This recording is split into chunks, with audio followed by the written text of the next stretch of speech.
Bien, pues después de estas dos interesantísimas ponencias tenemos una tercera para completar la tarde. Quiero dar las gracias sobre todo a Emma porque nos haya iluminado sobre muchos puntos que incluso los que somos profesionales ni siquiera nos lo habíamos planteado. Ha salido más el tema de la espontaneidad y dejarse llevar por la esencia de cada cual, y en cambio a mí me sucede lo mismo, que yo me paso el día arreglando estructuras y sin embargo siempre me he dejado llevar por la intuición. Y Emma también me ha hecho reflexionar sobre los esquemas, ¿no? De algún modo nos has equilibrado un poco, ¿no?, nuestra forma de actuar o de escribir. Y bueno, pues ahora tenemos a nuestra siguiente invitada, Maribel Riaza, que bueno, nos va a hablar de otro formato. En este caso, La voz de los libros, es como se titula. Os hago una reflexión sobre antiguamente en las familias, no sé si recordáis, los padres, los abuelos, se tenía tendencia a leer en familia. Generalmente leía a la persona que tuviera mejor dicción o simplemente que supiera leer, porque hace unas décadas había gente que no sabía leer. Y luego también hubo escritores que bueno, se plantearon cómo darle también un beneficio económico a la lectura en voz alta de novelas. Aquí se nos menciona a Dickens, por ejemplo, ¿no? Y bueno, en este caso, Maribel, que es la directora de adquisición de contenidos de Storytel, tiene una experiencia enorme en el medio del audiolibro. Y bueno, pues ya sin más le dejo paso para que nos ilumine también en este tema. Muchas gracias. Un aplauso también para Maribel. Gracias, Nuria.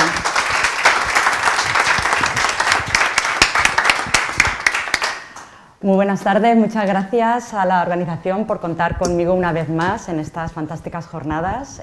Ya son varias las que he participado, he podido compartir experiencias profesionales sobre principalmente el audiolibro. Llevo trabajando 8 años en Storytel, desde antes de que se hablase ni de audiolibros ni de podcast en España. He visto todo el desarrollo, pero este año me hace especial ilusión porque vengo con este libro que he titulado La voz de los libros, y es muy importante para mí porque ha sido una reflexión de estos 8 años y de dónde he partido y dónde he llegado.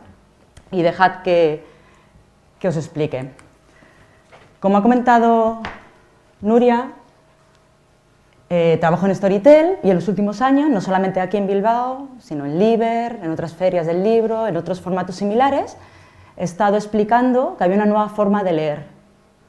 Habitualmente, la mayor parte de nosotros hemos aprendido a leer y hemos utilizado los libros en papel, después un poquito más tarde ya en digital, unos más, unos menos, para leer.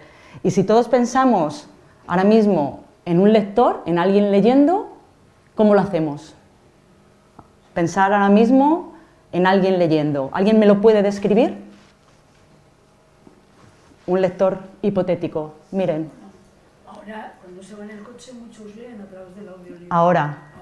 Hasta hace unos años, cuando pensamos en un lector, cuando escribís, aquí hay principalmente escritores y escritoras, cuando escribís y estáis pensando en vuestro lector que va a leer vuestro libro, ¿cómo lo imagináis? Un libro en papel, en un butacón, cada uno ya en un sofá o en la playa, ¿no? En la playa podrá estar leyendo el libro, una chimenea, pero principalmente lo que viene a nuestra mente es un lector en silencio, con un libro en papel y en solitario. Eso es la imagen que yo tenía en la cabeza, por eso me he pasado 8 años diciendo que los audiolibros era una nueva forma de disfrutar de la literatura, algo muy innovador, que bueno, pues venía a ofrecernos esas posibilidades de ir en coche mientras escuchamos literatura. Hay conductores que lo piden. Que lo hacen, sí. O en el transporte público, o mientras cocinamos, o mientras hacemos ejercicios, y eso es lo que yo estaba haciendo durante estos 8 años. Pero gracias a muchas de las preguntas que me hacían en estas ponencias y a que empecé a investigar sobre la historia de la lectura, me di cuenta de varias conclusiones, que es a las que he llegado y las que cuento en el libro, y que son las que me gustaría que cuando salgáis de este taller os llevaseis como experiencia y como conclusión para vuestra casa. O sea, habéis entrado con una idea en vuestra cabeza y me gustaría que hiciésemos este viaje, que a mí me ha costado 8 años y escribir un libro de 500 páginas, que en una hora, el reto creo que tengo es muy grande, y que en una hora poder transmitiros ese cambio de mentalidad. Y estamos hablando de un cambio de mentalidad que es un reto muy grande, ¿no? Para en una hora haceros cambiar, que cuando penséis en un lector, ese al que os dirigís y al que escribís, borrar o cambiar esa idea del lector solitario en silencio, ¿vale? Ese es el reto que tengo de cambiar. Entonces, como os he comentado, empecé a investigar cómo se ha leído a lo largo de toda la historia. Algo que a veces olvidamos es que nuestra especie se calcula que existe desde hace entre 100.000 y 120.000 años. Esto es como una barbaridad, ¿no?, con nuestro esquema mental. Pero el Homo sapiens sapiens existe desde hace todos esos años. Y la escritura solamente existe desde hace 5.000 años. ¿Qué es lo que ocurre? Que la palabra hablada es anterior a la palabra escrita. Por lo cual, una conclusión a la que llegan diferentes biólogos y desde la arqueología y diferentes ciencias, paleobotánica y demás, es que nuestro cerebro, genéticamente, biológicamente, estamos mejor preparados para escuchar que para leer, porque lo llevamos haciendo mucho más tiempo. Llevamos 120.000 años escuchando y tan solo 5.000 años leyendo, como especie. ¿Vale?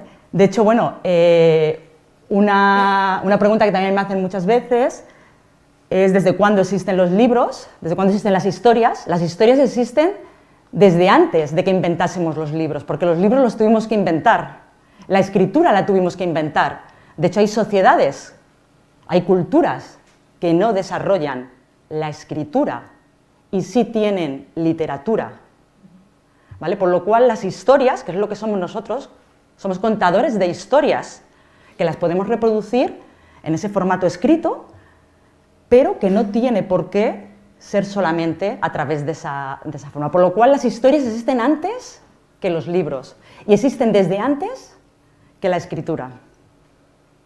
Esa primera reflexión.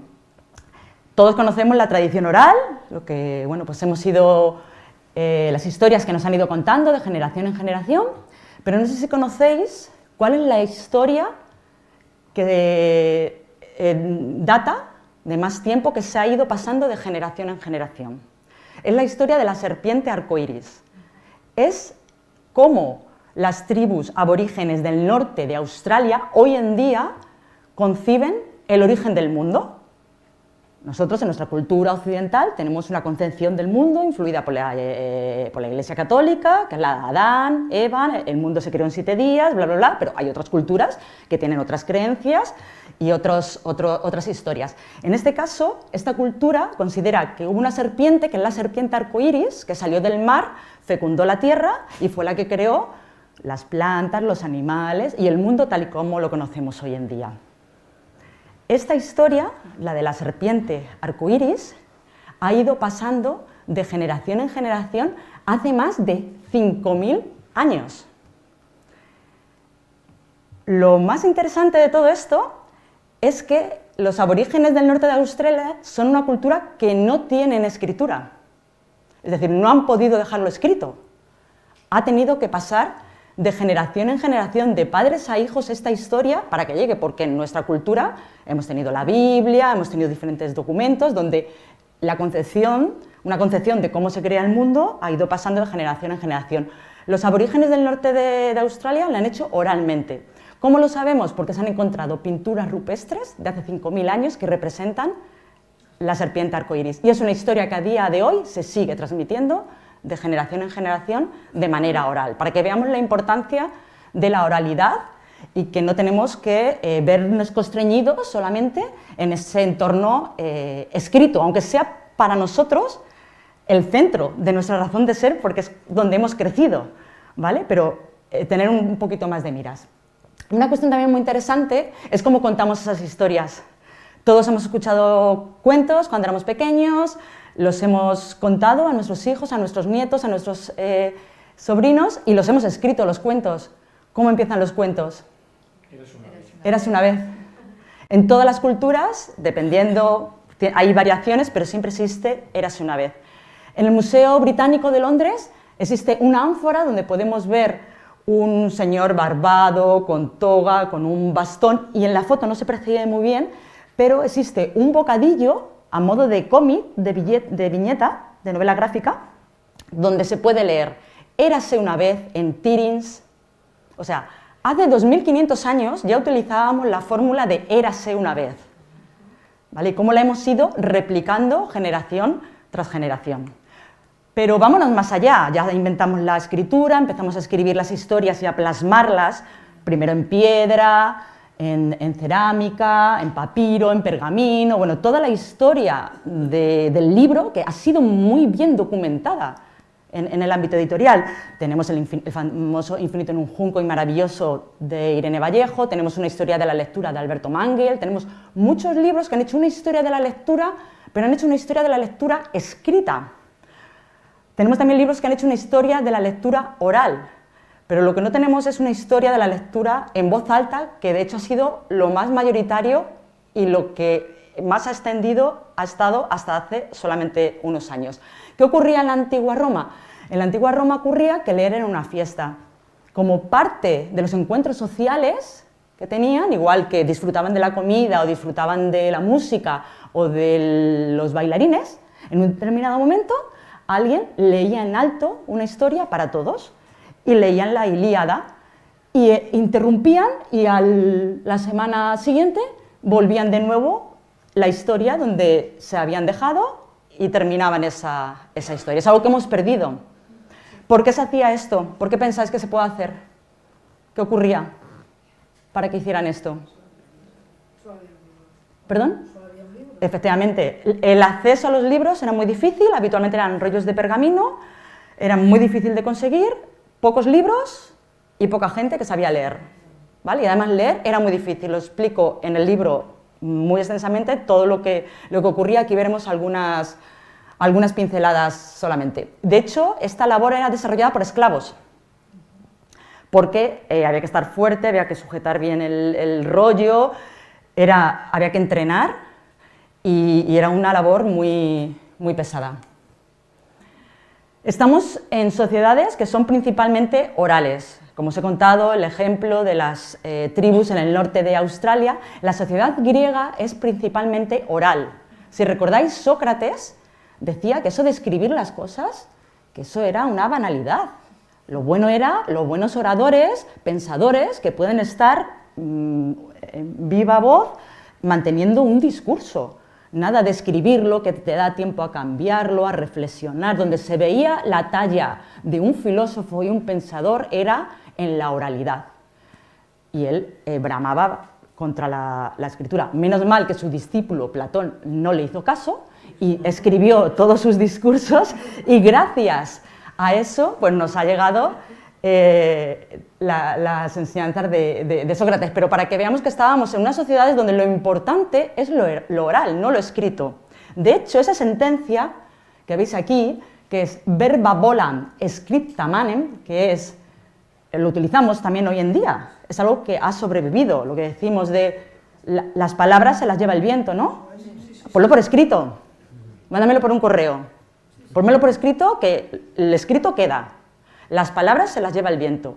Bueno, pues algunos pensadores, entre ellos Borges, entre ellos también Alberto Mangel, apuntan que es una interpretación errónea de nuestra sociedad, porque nosotros consideramos que lo escrito está en el centro de nuestra sociedad y que lo escrito es lo que vale y lo escrito es lo que valoramos. Pero como eso no ocurría a los griegos, esa frase tiene otro significado. El significado que tiene es que las palabras están muertas. ¿Cómo iban las palabras a viajar hasta la última isla griega si era muy difícil transportar los libros, si era muy difícil leer, quien supiese leer? En cambio, las palabras, tú contabas algo, iba pasando, llegaba al panadero, al carpintero, al marinero y llegaba hasta la última isla griega. Las palabras vuelan, viajan, las historias pasan de generación en generación, como hemos visto. En cambio, las palabras están muertas. nadie las lee, porque ¿quién leía en la antigua Roma? ¿Quién leía en la antigua Grecia? De momento poquita gente, ¿verdad? Escuchaban, y escuchaban las historias. No solamente las historias orales, por supuesto, sino historias escritas, que la única forma de acceder a ellas era a través de la escucha de esa novela. Hablo en el libro también, bueno, pues mucho del concepto que tenemos de libros, porque había rollos de pergamino, de papiro, el códice romano, que fue un avance que incluso algunos expertos lo cuantifican mayor que la imprenta de Gutenberg, y lo explico con detenimiento el por qué. El códice romano, si lo conocéis, son esas tablillas con anillas, que es lo que hoy en día nosotros llamamos libro. Eso permitió una versatilidad, una flexibilidad, una ligereza en el soporte que permitió que el libro fuese más accesible dentro de lo que estamos hablando aquí de accesibilidad. ¿Vale? Eso fue una verdadera revolución, incluso, como digo, algunos consideran que incluso más importante que la imprenta de Gutenberg. Si seguimos avanzando a lo largo de la historia, ¿cómo han sido los lectores? ¿Cómo han leído? Hasta ahora hemos visto que leer, aquí la gente poco, de momento, escuchar lo que otros leían en alto. En la Edad Media, donde está el conocimiento, es en los monasterios. En los monasterios tenemos las dos cosas que hasta ahora no teníamos. ¿Qué tenemos en los monasterios?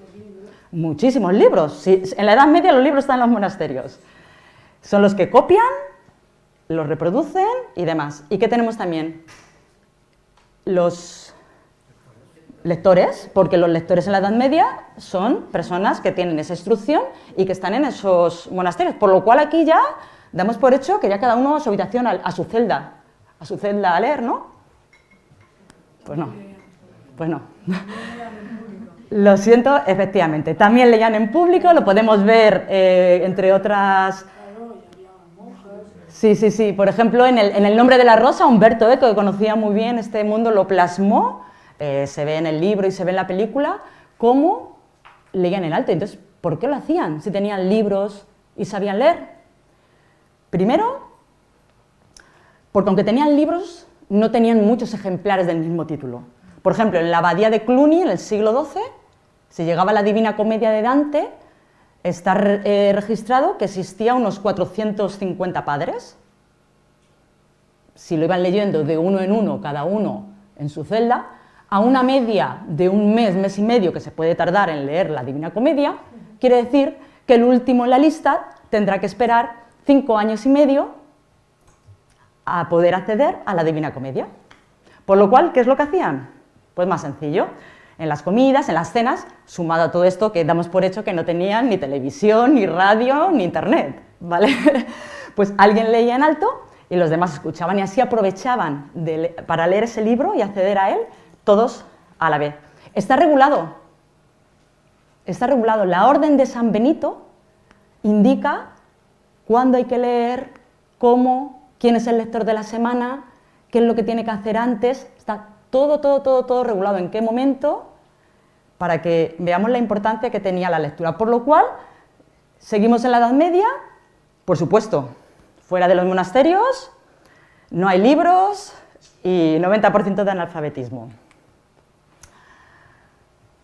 Además, se da una circunstancia muy importante, que igual que la escritura hubo que inventarla, igual que los libros hubo que inventarlos, no es algo que sea de la naturaleza, lo ha creado el hombre y la mujer como parte de su cultura. Es que tuvimos que inventar algo tan pequeño y que pasa desapercibido para nosotros, que es el espacio en blanco. Porque en la antigüedad, no sé si lo sabíais, el espacio en blanco no existía. ¿Cómo se escribía? Hasta el siglo XII aproximadamente, como veis ahí. ¿Vale?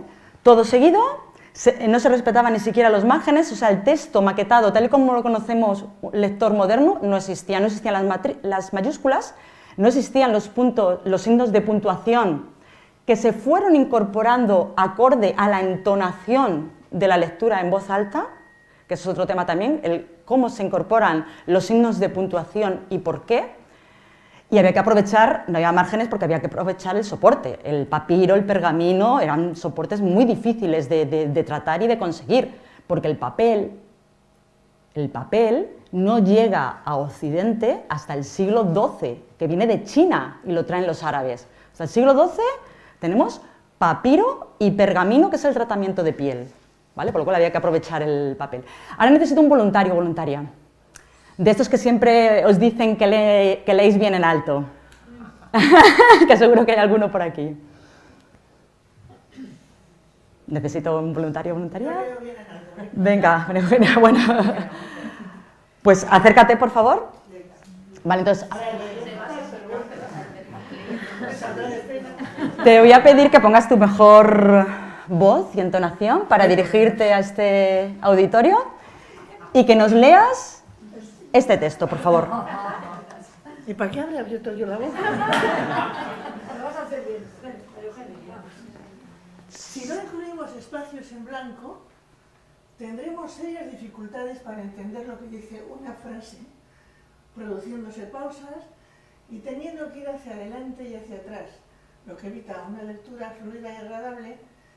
Solo personas que hayan leído antes el texto o estén muy acostumbradas a leer en voz alta llevarán a cabo la lectura de una manera que permita concentrarnos en la historia y dejar volar nuestra imaginación en lugar de pensar en las palabras. Muy bien, muchas gracias. Un aplauso.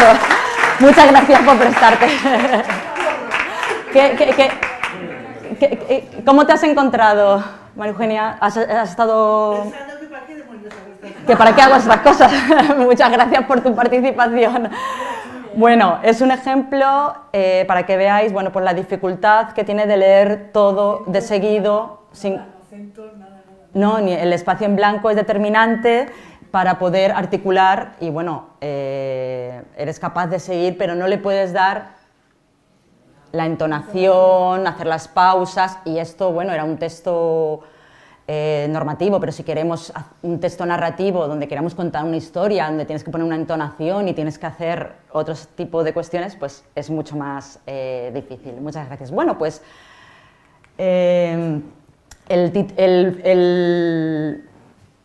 El espacio en blanco llegó un momento que se inventó, lo explico en el libro con mucho más detalle. Fueron unos monjes en Irlanda quienes empezaron a utilizarlo, y es porque ellos no utilizaban el latín, utilizaban su lengua, ¿vale? Y necesitaban poner esos espacios para poder entender y hacer, lo explico con detalle en el libro. Y a partir de ahí se empezó a generalizar, y eso facilitó que la gente pudiese aprender y que leyese de una manera más fácil y no recurrir a lectores profesionales que leían en alto. A partir de la Edad Media empieza ya a cambiar esto. Tenemos, por supuesto, el hecho de la invención de la imprenta de Gutenberg, ¿vale? Que efectivamente facilitó gran parte de lo que es la producción del libro, pero tampoco fue la panacea, porque ¿alguien puede recordar qué es lo que hacía la imprenta de Gutenberg? Miren, imprimía, pero muy poco, era una plancha, sabéis que cada una de las letritas se incluye, entonces cuando ya tienes una página, lo que ocurre que pues poniendo el papel, ¿no? Que a partir del siglo XII ya lo tenemos... Tinta, papel, una prensa, entonces a partir de ahí ya, bueno, te lleva un ratito lo de ir colocando letrita a letrita, pero una vez ya que lo tienes, pues puedes imprimir muchos y así, bueno, pues vas cambiando.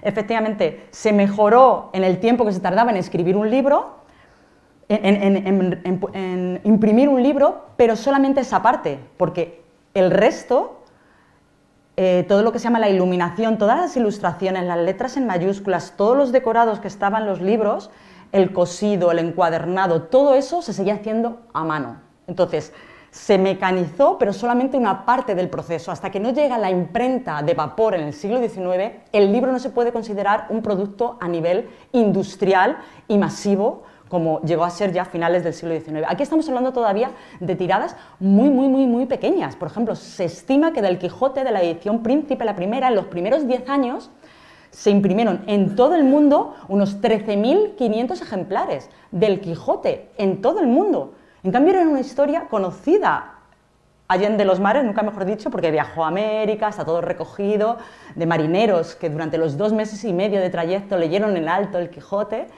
¿vale?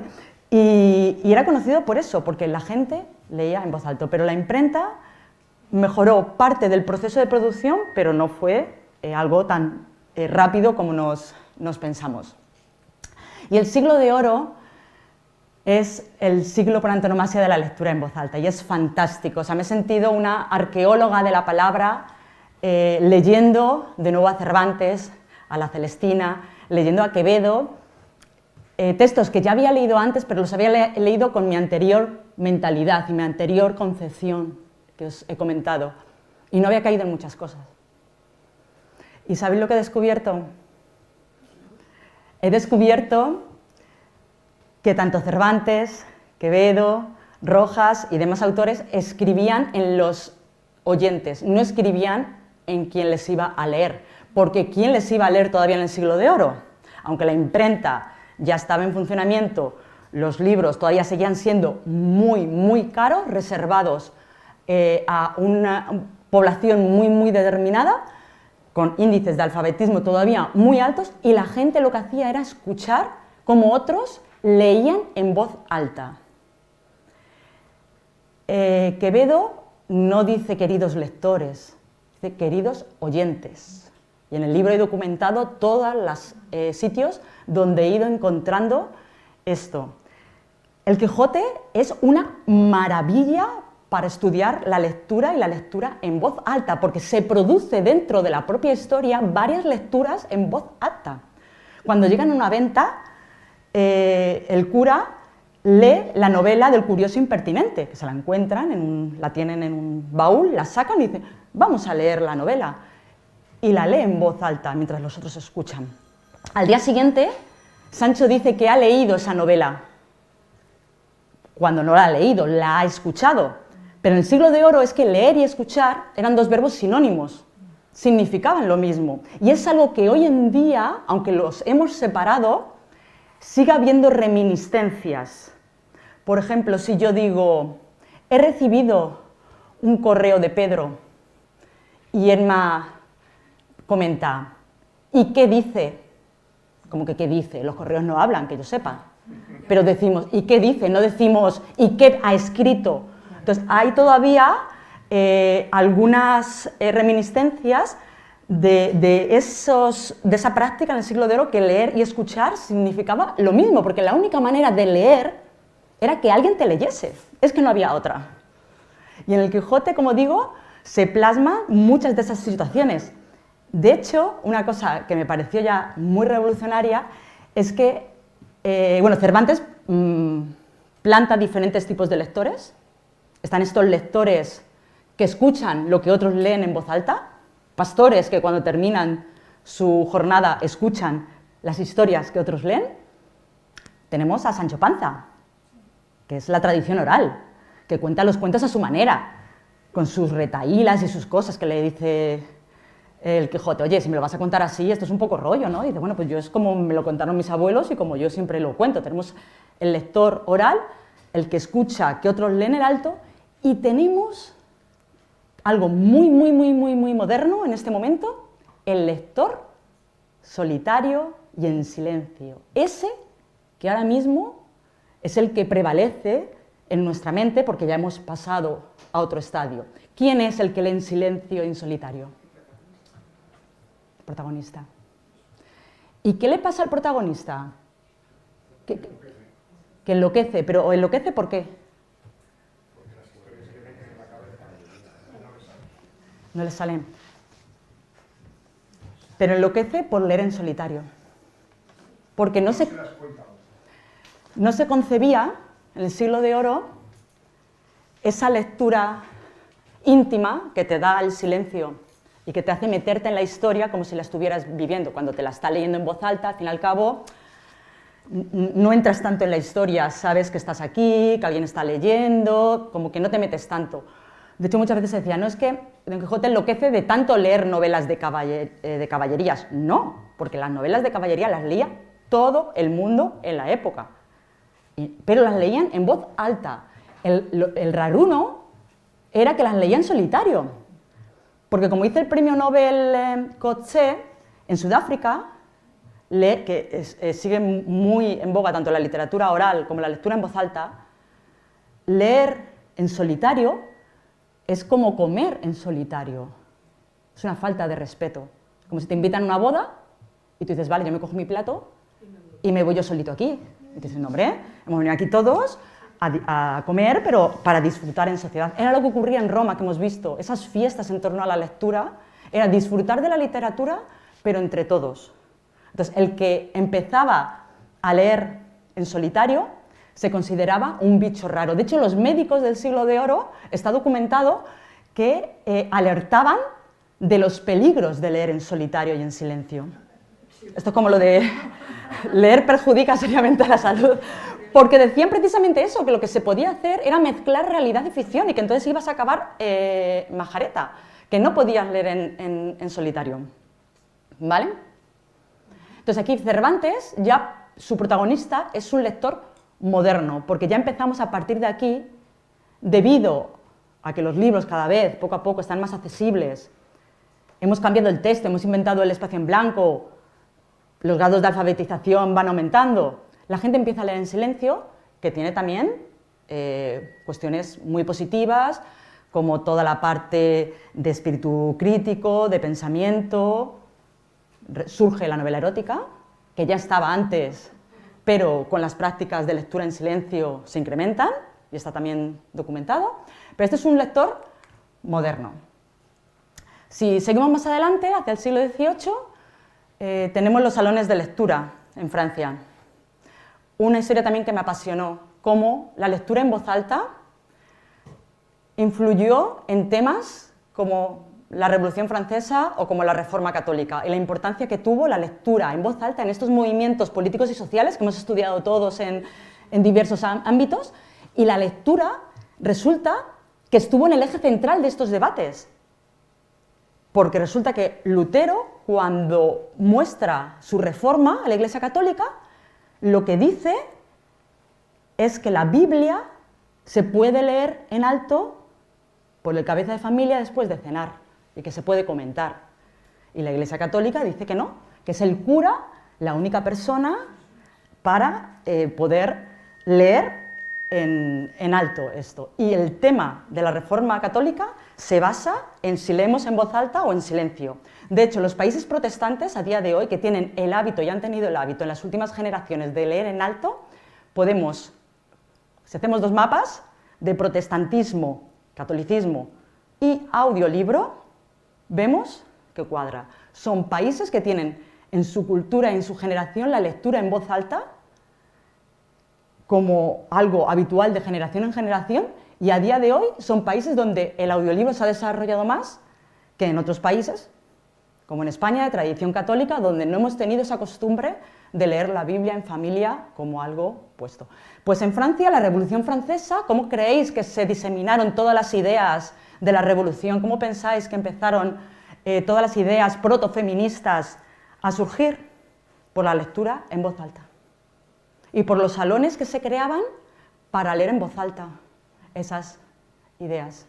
Lo cuento también con detalle en el libro. O sea que estamos en el siglo XVIII, pero si seguimos avanzando en el XIX, vemos que la aristocracia también lee en alto y que se empieza ya a adoptar como una práctica común que las lecturas se desarrollen en familia. Está documentado en los diarios y en las cartas de Jane Austen, por ejemplo, que en su casa se leía en voz alta, y de hecho ella lo lleva a sus novelas.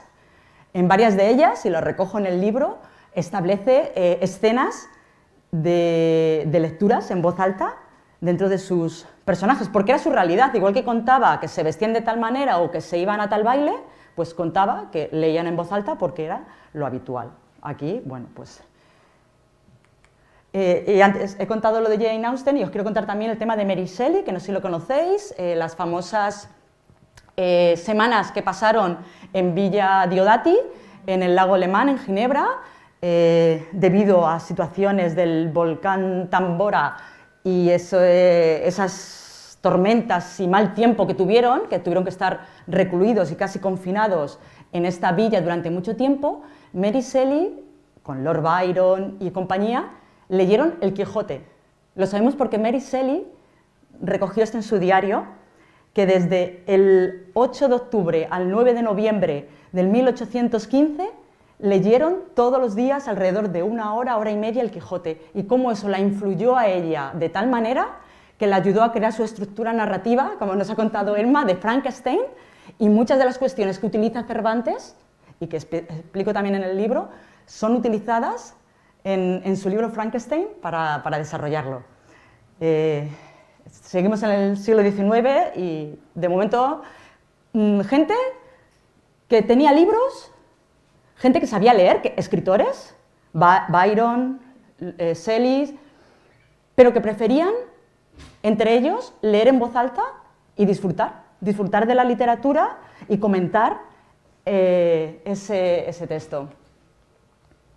Seguimos avanzando un poquito más y, como ha comentado Nuria, me gustó mucho conocer la historia de Dickens, que hizo una gira, primero por Reino Unido y luego por Estados Unidos, de teatro en teatro, leyendo en voz alta sus textos. No sé si conocéis esta historia. ¿Un poquito?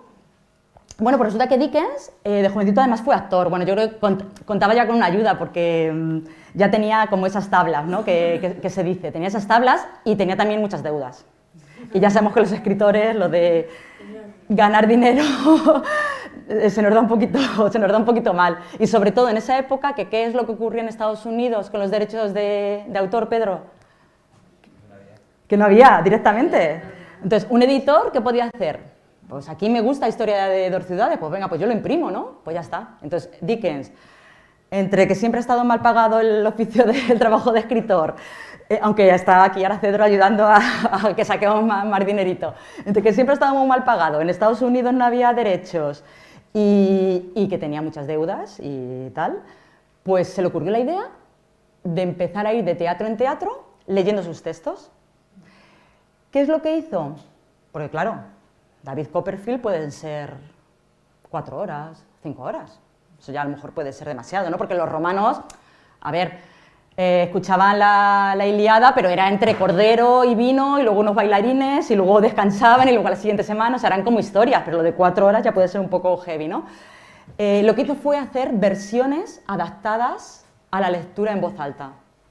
Entonces, de cada uno de sus textos, lo que hizo fue una adaptación, lo que diríamos una adaptación audio, una adaptación a ser leído en voz alta, que están recogidos por la editorial Alba, por cierto, los originales, para poderlos ver. Y él, en sus manuscritos, ponía cómo tenía que interpretarlos, con pasión, con misterio, qué entonación le tenía que dar. Y era, bueno, pues como una estrella del rock, en el sentido de que iba de teatro en teatro, iba con su equipo de marketing, ponían carteles en las calles, el teatro se llenaba de gente, la gente mataba, literalmente, porque en un determinado momento hubo un altercado por una entrada, porque la gente quería escuchar en voz alta los libros. ¿Qué es lo que sabemos de Dickens como escritor, que él lo cuenta en cartas a amigos y en sus diarios, de esa experiencia? Algo que a lo mejor habéis experimentado muchos de los que estáis aquí cuando escribís, ¿no? Cuando estamos escribiendo no tenemos a nadie que nos aplauda cuando terminamos la página, ¿verdad? Escribimos, lo lanzamos, estaría bien a que sí, así alguien aplaudiendo para de vez en cuando animarte. No, nosotros escribimos y ya está, mandamos el libro a imprenta y se sale y tal, pero no estamos presentes cuando el receptor, cuando el lector lo escucha. Y para Dickens fue súper satisfactorio estar leyendo su obra y ver la reacción de la gente. Aplausos y la reacción. Cuenta una carta que una mujer se puso a llorar en ese momento. La gente sacaba los pañuelos, se ponía a llorar, se asustaban y se escuchaba ¡ay! Entonces, esa emoción que da el vivir la literatura de viva voz es lo que experimentó Dickens en esta gira y, bueno, murió con las botas puestas después de terminar una gira, porque tuvo muchísimo éxito y, bueno, pues... Salvó las deudas. Bueno, es que creo que se daba mucha prisa también en generarlas, entonces depende del ritmo el balance, depende del ritmo que lleves. Pero sí, es un ejemplo que me gustó conocer. Y luego, bueno, quizá un ejemplo algo mayor conocido es el de la lectura en las fábricas de tabaco cubanas. Quizá esto conocéis algo más. ¿Algo más? Bueno, fue un español, por cierto, quien llevó esta práctica. Comenzó antes que en las fábricas de tabaco en los cafetales, donde también se estaba en silencio, porque igual que en las fábricas de tabaco no hay maquinaria y lo que se hace es torcer, liar el tabaco, ¿no? Como lo habréis visto, los puros que llamamos nosotros, y eran jornadas de 12, 14 horas. Pues imaginaos allí, qué aburrimiento. Os vuelvo a recordar que, por supuesto, ni tenemos radio, ni tenemos televisión, ni Netflix, ni móviles, ni nada. No tenemos nada a estas alturas todavía de la historia. Entonces, se creó el lector de tabaquería, que en esta imagen podéis ver que es el señor que está subido ahí, leyendo un texto mientras los demás están trabajando. Era un señor al que pagaban cada uno de los empleados con una parte de su sueldo para que se cumpliese el sueldo completo y él pudiese cobrar, evidentemente. Bueno, pues esto les supuso a estos trabajadores de las fábricas de tabaco cubana una bendición, porque es como escuchar la radio de fondo. Por supuesto, leían periódicos de la época, leían comunicados del gobierno, políticos, y leían novelas. Y leyeron a Cervantes. Y hay un puro, hoy en día, que en la Vítola podéis ver Sancho Panza. Hay un puro, hay una fábrica de tabacos en Cuba, que ¿cómo se llama? Montecristo. ¿Por qué? Por el conde de Montecristo, que les apasionó. Estaban enganchados a conocer qué es lo que ocurría al día siguiente de esa historia, y les apasionó. Fueron la clase obrera analfabeta más culta de la historia. Porque estos señores, además, y señoras, además de leer a Shakespeare también, a Cervantes, leían a Ibsen y leían Casa de Muñecas. Pero es que luego se iban a su casa y, claro, comentaban lo que habían leído y lo que habían aprendido. Entonces, bueno, pues es un poco paradójico que, bueno, pues personas sin formación, analfabetas, puedan tener un nivel intelectual gracias a eso. Claro, también, como he dicho, leían textos políticos. Leyeron El Capital, de Marx. José Martí, líder de la independencia cubana y escritor, poeta, fue lector de tabaquería. Ahora empezamos a entender algunas cosas. Empezamos a entender cómo estuvieron prohibidas las lecturas en voz alta en las fábricas de tabaco cubana, porque, bueno, pues empezabas a meter ideas a la gente que a lo mejor no querías. Que la gente supiese, que la gente se formase, ¿vale? El poder que tiene, porque, insisto, en esta época los libros siguen siendo pocos, sigue siendo caro y seguimos sin saber leer y escribir. Y esto, pues, fue una bendición porque fue algo que supuso muchísimo. Empezamos el siglo XX, la lectura en voz alta continúa, podemos ir haciendo referencias a países o incluso a clases sociales, culturales. En los años 30, en España todavía los índices de analfabetismo están en torno al 70%, son muy grandes. Se ha hablado mucho de las misiones pedagógicas que llevó a cabo la Segunda República. En el libro hago referencia a un proyecto vinculado a las misiones pedagógicas, pero que fueron las bibliotecas públicas, con María Moliner al frente, donde llevaban bibliotecas y lotes de libros a pueblos pequeñitos y leían en voz alta, porque la gente no sabía leer en su mayoría. Y cuento un poquito cómo a lo largo de todo el siglo XX la lectura en voz alta pervive, ¿vale? ¿Pero qué es lo que ocurre? Que ya empezamos a notar algunos cambios. Empezamos a notar algunos cambios y empezamos ya a tener la radio. Poco a poco empezamos, entonces claro, la radio, pues ya, si antes nos sentábamos a coser o a hacer cualquier cosa, a limpiar legumbres y alguien se ponía a leer en voz alta, pues ahora ya poníamos la radio. La lectura en voz alta empezó a decaer. Nos empezamos a olvidar de ella porque ya teníamos otras maneras de que alguien nos contase historias, porque vuelvo al principio del todo. Nosotros, los escritores, somos contadores de historias. Si hemos inventado la escritura, las escribimos. Si no, las contamos oralmente, pero creamos historias. Luego, el medio, el que sea un programa de televisión, un programa de radio o un libro en papel, es el medio por el que las hacemos llegar, pero primero están las historias. Entonces, a lo largo de todo el siglo XX empieza ese decaimiento de la lectura en voz alta hasta llegar hoy en día, que como hemos visto lo que tenemos es esa imagen del lector como lector solitario, individual, y nos hemos olvidado, exceptuando pequeños hábitos como puede ser la lectura infantil de cuentos a los niños, lecturas a personas mayores, discapacitados o algo así, nos hemos olvidado de la lectura en voz alta. ¿Qué está ocurriendo también aquí?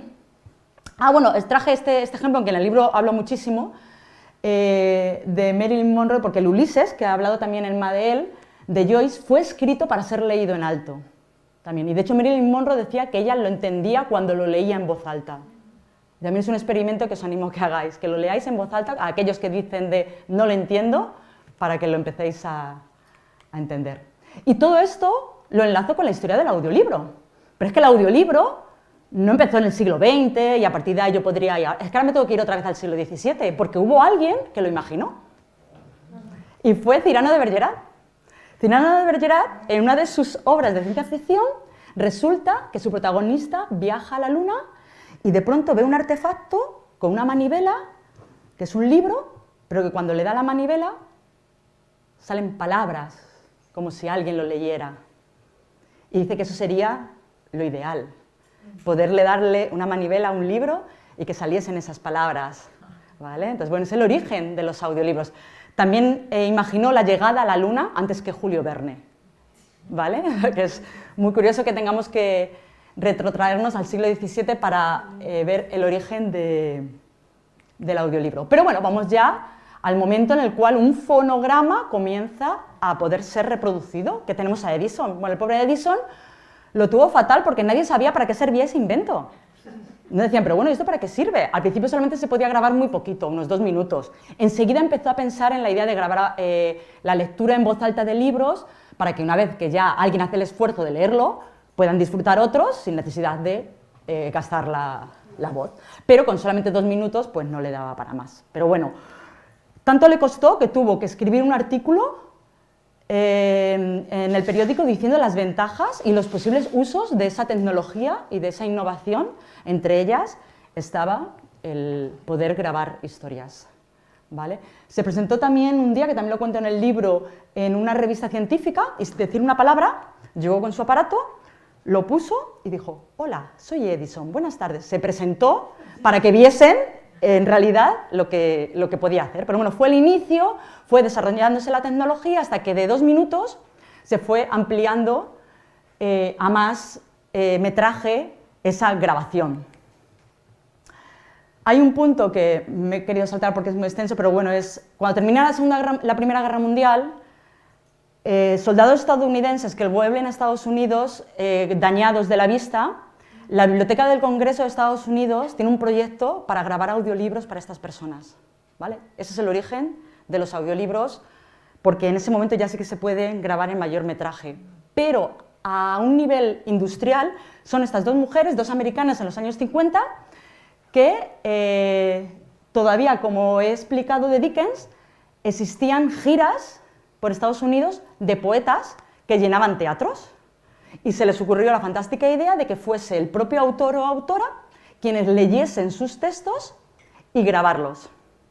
Cuento en el libro todas las peripecias que tuvieron, desde, por ser mujeres además emprendedoras, no les querían dar un préstamo, decían que eso no iba a tener futuro, bueno, no les querían tampoco prestar el local, pero al final, bueno, pues ahí las veis con las cajas de audiolibros que pesaban bastante, y bueno, pues el primero que convencieron fueron a Dylan Thomas, leyendo sus audiolibros, y gracias a ellas hoy en día podemos tener la voz, por ejemplo, de Sylvia Plath leyendo sus poemas, o la voz de Tolkien leyendo en élfico El Señor de los Anillos, esos fragmentos.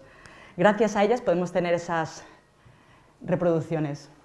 Entonces, bueno, pues ahí se empieza a crear todo el audiolibro como industria en los años 50 en Estados Unidos hasta lo que conocemos hoy en día. En el libro también, bueno, abro una ventana, después de todo el recorrido histórico, ¿no?, de cómo hemos leído a lo largo de toda la historia, la llegada del audiolibro, que al fin y al cabo, vuelvo al inicio de la charla, ni es nuevo, simplemente incorpora la tecnología, pero es estar haciendo lo mismo que se está haciendo durante toda la historia, leer en voz alta y grabarlo, ¿vale?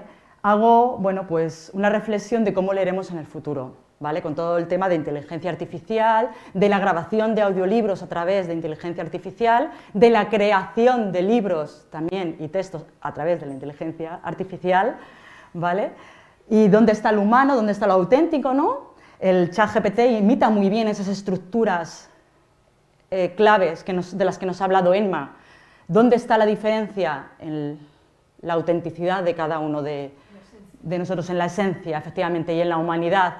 Porque hace unos años decíamos que, como las máquinas eran muy buenas haciendo matemáticas y algoritmos y números, decíamos, bueno, pero nosotros somos los creativos, ¿no? Y las máquinas hacen matemáticas y nosotros somos los creativos.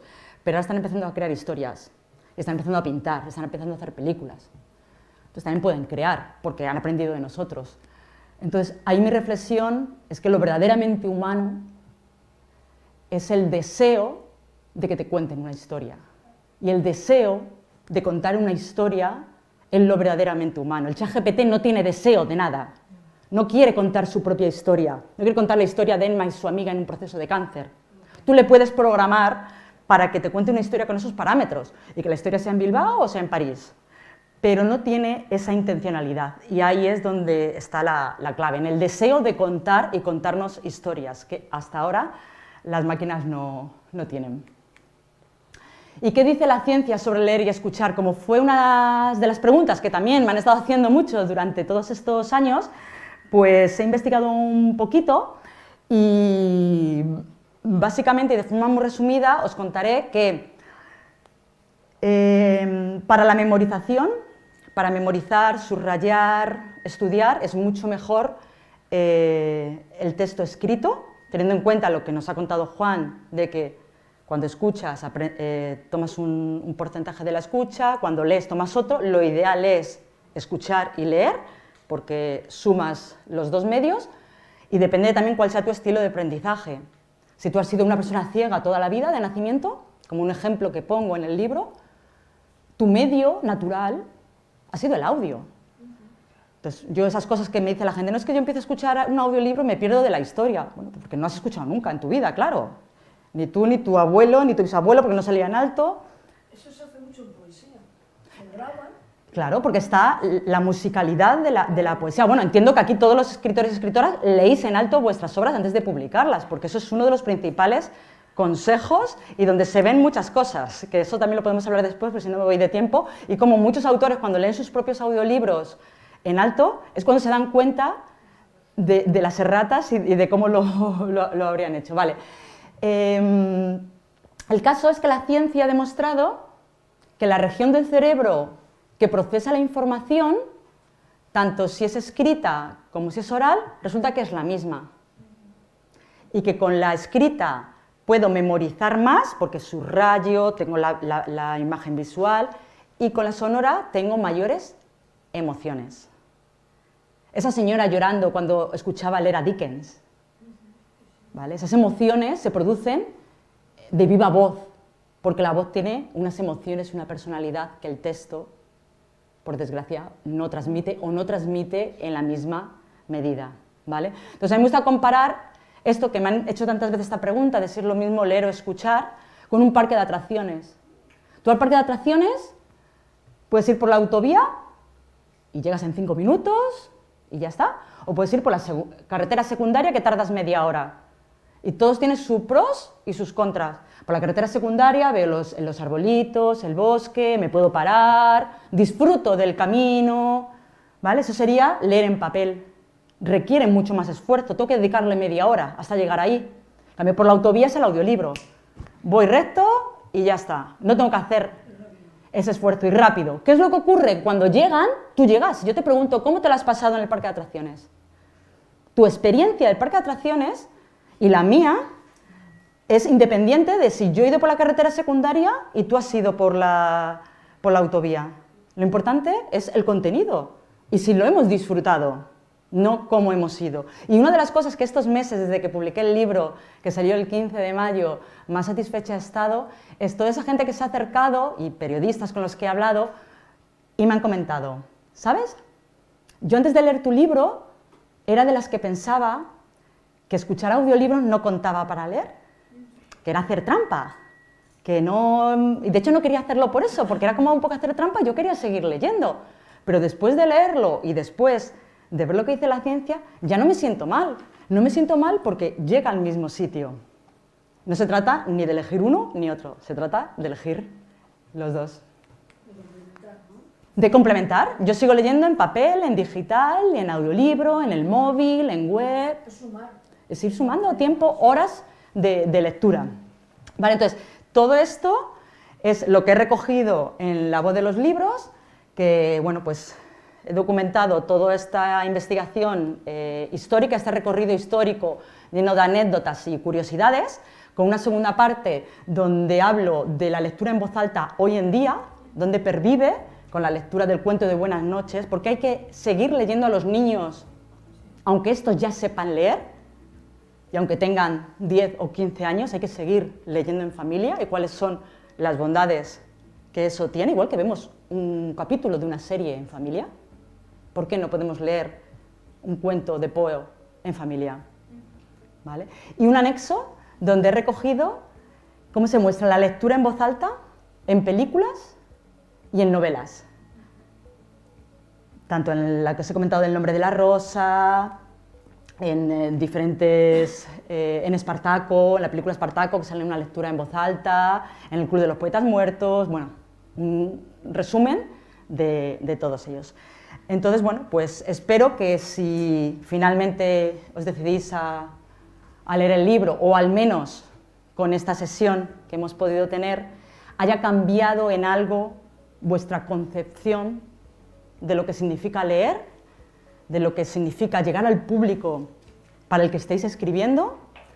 No he querido entrar como otras veces que he venido aquí, pero tenéis mi contacto y podéis acercaros a mí a la hora de como autores esto cómo os puede ser útil de una manera práctica. Y la manera práctica es que somos contadores de historias, no somos ni una industria de formatos ni de tecnología, que a veces es que se nos olvida. Porque no paramos de hablar de ChatGPT, de si el formato papel, el formato audiolibro, eso es algo adyacente al discurso. Somos contadores de historias. Sois contadores de historias. Esas historias queremos que lleguen al público. Queremos contar la historia de la serpiente arcoíris y que se transmita de generación en generación. Nos da igual si eso se desarrolla a través de la oralidad, la escritura, el audiolibro o una película, como nos ha contado Emma. Cada formato requerirá su estructura y su adaptación, como hacía Dickens, que adaptaba el texto al medio. Pero la historia tiene que estar siempre en el centro. Y hoy en día la posibilidad de llegar a mucha gente, como en el siglo de oro. ¿Para qué escribía Cervantes si nadie sabía leer? Porque la gente leía en voz alta. Ahora pensar, toda esa gente que no se acerca al libro en papel, por lo que sea, ¿cómo podemos llegar a ella? A través del audio. A través del audio podemos dar a conocer nuestras historias. Por lo cual, bueno, pues espero que os haya servido para cambiar y que... Te doy la palabra, ¿vale? Para cambiar vuestra mentalidad y estoy a vuestra disposición, sobre todo luego ya en lo más práctico de negocio, porque esta charla ha sido como un poco filosófica, porque quería como objetivo que cambiaseis o al menos trastocar vuestra mentalidad. Si en cuestiones prácticas os pueda ayudar, estoy a vuestra disposición. No, os quería decir que el libro de Manuel se va a vender mañana, porque aquí no nos dejaban venderlo, pero mañana en la biblioteca que hay se va a vender el libro de Manuel, el libro de Charleson y de otro ponente que viene. Pero bueno, que lo podéis comprar aquí porque no lo podemos poner.